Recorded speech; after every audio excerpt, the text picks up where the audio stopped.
Assalamualaikum warahmatullahi wabarakatuh. Pada kesempatan kali ini, saya dan teman-teman akan mempresentasikan hasil diskusi kami untuk memenuhi tugas mata kuliah toksikologi dengan dosen pengampu Bapak APT Yanja Anas, MSc.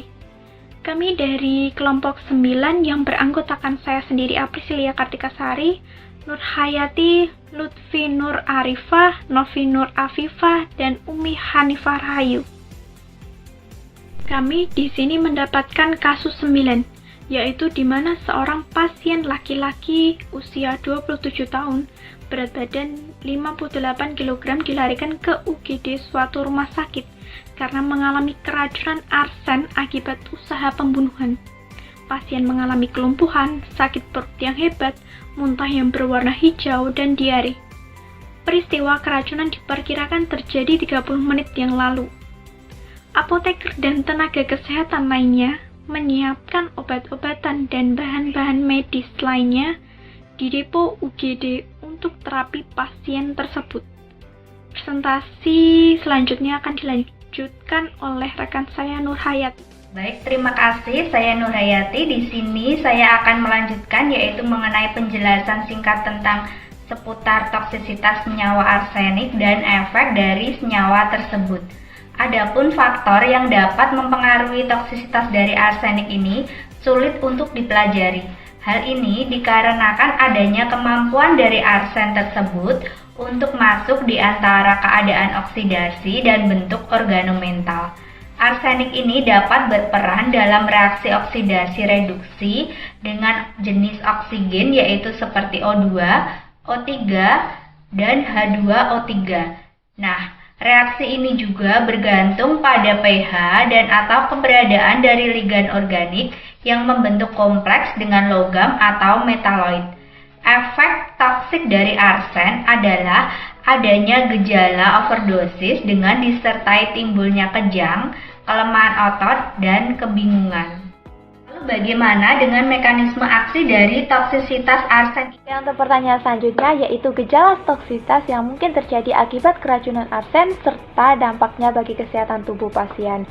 Untuk gejala utamanya yaitu ada gangguan pendengaran, suara serak, kurang nafsu makan, anemia, gangguan pencernaan, kehilangan rasa, kehilangan berat badan, konstipasi dan diare berlebihan, muntah hebat setelah makan, detak jantung yang cepat, tekanan darah yang sangat tinggi, gatal luar biasa terutama di daerah punggung, kehilangan penglihatan, perubahan warna kulit, ruam, lesu, kelemahan kaki terutama di daerah betis, insomnia, perubahan suasana hati yang besar, reaksi emosional yang ekstrim, hipotermia pada ekstremitas, terus ada hati yang membesar, ada penyakit hati, bronkitis kronis, kesulitan buang air kecil, darah dalam urin.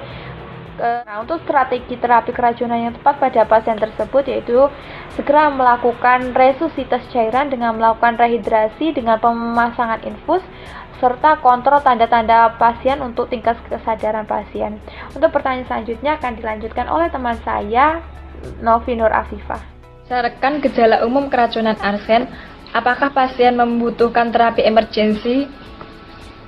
Ya. Segera hubungi sentra informasi keracunan atau dokter setempat.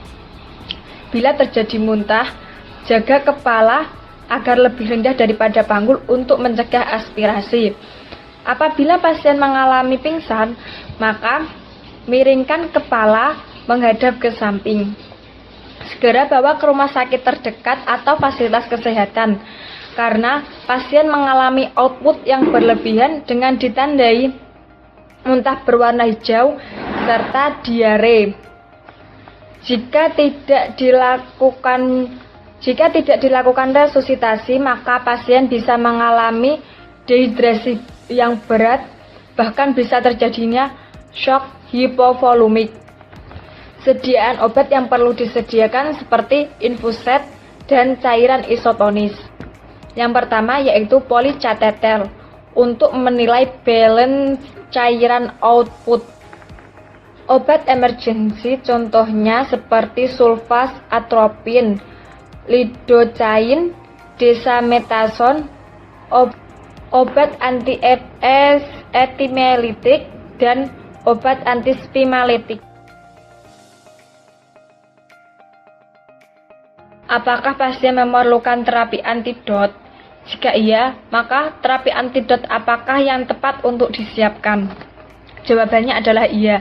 Pasien memerlukan terapi antidot dimercaprol atau Bell-Bridge antilewisik dengan dosis inisial 3-5 mg per kilogram intramuskular dalam atau deep intramuscular injection